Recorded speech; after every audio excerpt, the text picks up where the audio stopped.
Disclaimer. দেখো জামাই, তোমার টাকা পয়সা যা লাগে সব কিন্তু আমি দিব। আমি আর আমার মেয়েকে এই বাড়িতে রাখবো না, তুমি অন্য জায়গায় বাড়ি বানাও। একটি বাড়ি কম, রেন্ডিখানা বেশি লাগে। শাশুড়ি, আপনি চিন্তা করবেন না, বাড়ি কেনার জায়গাটা ঠিক হয়ে গেছে, খালি ওকে গিয়ে 52টা ভোট দিব গা, তাহলে জায়গাটা আমাদের হয়ে যাবে। তারপর কেরালা গিয়ে 6 মাস কাজ করে টাকা পয়সা জমা করে তারপরে এসে বাড়ি জুড়বো। 6 মাস এখানে থাকবে? কি আর করবো শাশুড়ি, তাছাড়া তো কোনো উপায় নাই। এই রেন্ডিখানে আমার মেয়ে 6 মাস থাকলে আমার মেয়েও রেন্ডি হয়ে যাবে। তার থেকে ভালো আমি আমার মেয়েকে বাড়ি নিয়ে যাবো, তুমি কেরালা গিয়ে থাকো। তারপরে যদি বাড়ি করতে পারো তারপর আমার মেয়েকে যাই নিয়ে আসবা গা। আপনার মেয়ে ওখানে যদি 6 মাস থাকে তাহলে আমাকে ভুলে যাবে না তো? না না জামাই, ও নিয়ে তুমি চিন্তা করো না, আমি আছি তো। ফটো ফটো, আরে ফটো, আরে বিয়ান আপনি এখানে? হ্যাঁ, আজকে সকালে এলাম তো। তো বলো, হঠাৎ করে তুমি এখানে? হ্যাঁ, ফুটুর সাথে দরকার ছিল, তার জন্য এলাম। তা বাড়িতে এসে তোমার দর্শন হয়ে যাবে তা আমি ভাবিনি। হঠাৎ মেয়ে বাড়িতে, কি কারণ বিয়ান? আর বলো না, যবে থেকে আমি আমার মেয়েকে এ বাড়িতে বিয়ে দিয়েছি তবে থেকে আমার শান্তি নাই। কি মতে যে এ বাড়িতে আমার মেয়েকে আমি বিয়ে দিয়েছিলাম। কেন, কি হয়েছে, কি আবার কি হলো? কি হারে হবে, আমার মেয়ে আর আমার জামাইকে বাড়ি থেকে বিয়ে করে দিয়েছে, তাই এলাম একটা ফয়সলা করে দিতে। তাই নাকি? আরে ফুটু, তুই তো আমাকে বলিসনি। কি আর বলবো তোমাকে মরুভূমি ভাই, কপালে দোষ বাড়া বাল বাল বলতেছে। আমারই পোড়া কপাল, কার আর দোষ দিব? এই তো যা দেখছি বড় বড় গম্ভীর সমস্যা। বিয়ান আপনি একদম চিন্তা করবেন না, ব্যাপারটা আমি দেখছি। তো বিয়ান আপনি যদি বলেন তাহলে কালাবের লোক নিয়ে আসবো একদিন বিচার করতে। না না, আর বিচার করতে হবে না, যা হয়েছে ভালোই হয়েছে। আমার মেয়ে আর আমার জামাই আলাদা বাড়ি করে থাকবে, ওটাই ভালো থাকবে। আর এই বাড়িতে থাকলে রোজ রোজ অশান্তি হতেই থাকবে।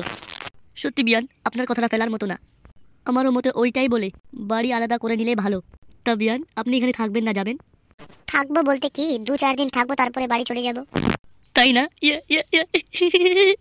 হ্যাঁ। এ ফটু, হ্যাঁ বলো। বলছি আমার জন্য 1 গ্লাস জল নিয়ে আয় তো, আমার গলাটা যেমন শুকিয়ে যাচ্ছে। হ্যাঁ আনছি, দাঁড়াও। আমি সবই বুঝতে পারছি, তোমার জল খাওয়াটা একটি বাহানা। তুমি চুদির ভাই, আমার শাশুড়ির গার মারা তাল করছো, সবই বুঝতে পারছি। হ্যাঁ। বলছি বিয়ান, তোমাকে যা লাগছে না এই লাল শাড়িতে, পুরো মিয়া খালিফা। কি কি বললে তুমি? ইয়ে মানে ক্যাটরিনা ক্যাপ লাগছে একদম পুরো। ও তাই বলো। তা বিয়ান বলছিলাম আসবো নাকি রাতে একবার দেখা করতে? রাতে আবার কি দেখা করবে, দেখা তো হয়ে গেল। বিয়ান তুমিও না বড্ড অবুঝ। রাতে তুমি জানো না কি করতে আসবো? না গো, তুমি যা ভাবছো ওটা হবে না। কেন হবে না, কেন? বুঝতেই পারছো, এটা মেয়ের বাড়ি, এটা কি ওখানে করা যায়? এখানে কেউ দেখে ফেললে আমাদের মান সম্মান কিছুই থাকবে না। আরে বিয়ান তুমিও কি যে বলো না, ওটা তোমাকে চিন্তা করতে হবে না, ওটা সব আমি দেখে নিব। রাতে যখন তোমাকে ফোন করবো তুমি শুধু বাইরে বেরিয়ে আসবে, ও সব আমি দেখে নিব। বেশ ঠিক আছে তাহলে। বলছি বিয়ান, রাতে তোমার জন্য কোন ফ্লেভারটি আনবো? ম্যাঙ্গো, স্ট্রবেরি, লিচি, বানানা? যেটাই হোক একটা আনলেই হবে। তাই নাকি? তাহলে আমি স্ট্রবেরি আনবো, আমাকে সেই লাগে স্ট্রবেরি। কই মুরুভূমি ভাই, এলাও জল খাও। জল আর খাবো না, থাক, আমি আবার আসবো তখন জল খাবো। ঠিক আছে তাহলে বিহান, আমি আসি তাহলে। হ্যাঁ এসো। বলছি শাশুড়ি মা, তুমি যদি কিছু মনে না করো তাহলে একটা কথা বলি। হ্যাঁ বলো, কি বলতে চাও তুমি? এই যে লোকটা আছে মরুভূমি, হ্যাঁ কি হয়েছে? এই লোকটা পাক্কা খানকির ছেলে। কেন রে জামাই, এরকম করে কেন বলছো? দেখবা ঠিক বুঝতে পারবা, টাইম হোক। বাবা, কি ব্যাপার কি মামা, এত সাজছো আজকে? কোথাও যাচ্ছ নাকি? হ্যাঁ বাগনে, এক জায়গায় যাব। কোথায় যাবা এত সাজে কুজে, কারো বিয়ে বাড়িতে নাকি? না না ভাগ্নে, কোথাও কারো বাড়িতে যাব না, ওই ফুটুর শাশুড়ি আসছে তাই দেখা করতে যাচ্ছি ভাগ্নে। ও, এতে আবার সেজে গুজে যাবার কি দরকার? আরে ভাগ্নে তুই কি বুঝবি, তুই আমার ছোট আছিস তো তার জন্য বুঝতে পারছিস না, বড় হো তারপরে তুই বুঝবি। আরে বাড়া, আমি তো কিছুই বুঝতে পারছি না, কিন্তু হ্যাঁ আমি কিছু বুঝি না বুঝি, কিন্তু তোমার মতি গতি খুব খারাপ দেখা যাচ্ছে মামা। আরে ভাগ্নে কি যে বলিস, হ্যাঁ। এ বয়সে একটু ফুর্তি না করলে আর কোন বয়সে করবো ভাগ্নে? তাতে আমি আবার ফুটুর শাশুড়িকে অসম মাল পেয়েছি, আজ ফুটুর শাশুড়িকে আমি চুষে চুষে খাবো। ও, তার মানে তুমি এ নোংরামি করতে যাচ্ছ?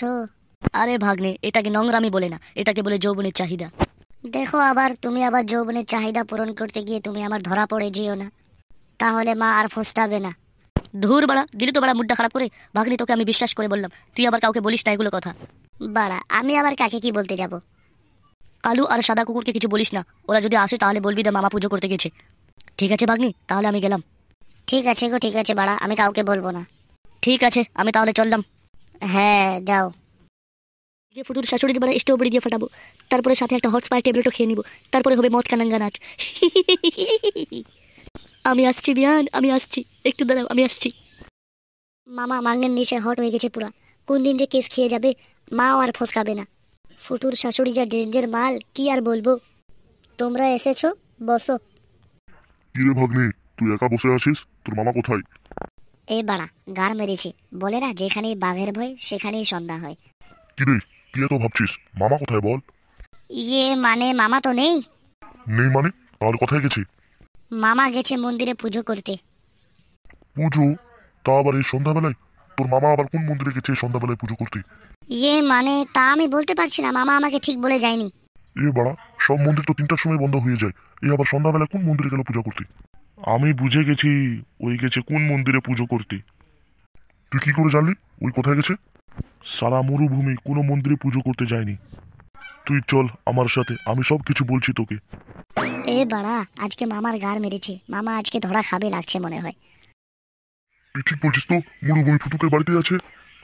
আরে হ্যাঁ বাড়া, ওই মরুভূমি সালা ওই ফুটুকের বাড়িতেই থাকবে। আমি শুনেছি কালকে মরুভূমির শাশুড়ি আসছে। ওইখানেই গেছে, চল দেখবো। তাড়াতাড়ি চল, না হলে ফুসকে যাবে। শালা মরুভূমিকে যদি ধরতে পায় হাতে নাতে ধরবো, চল তাড়াতাড়ি।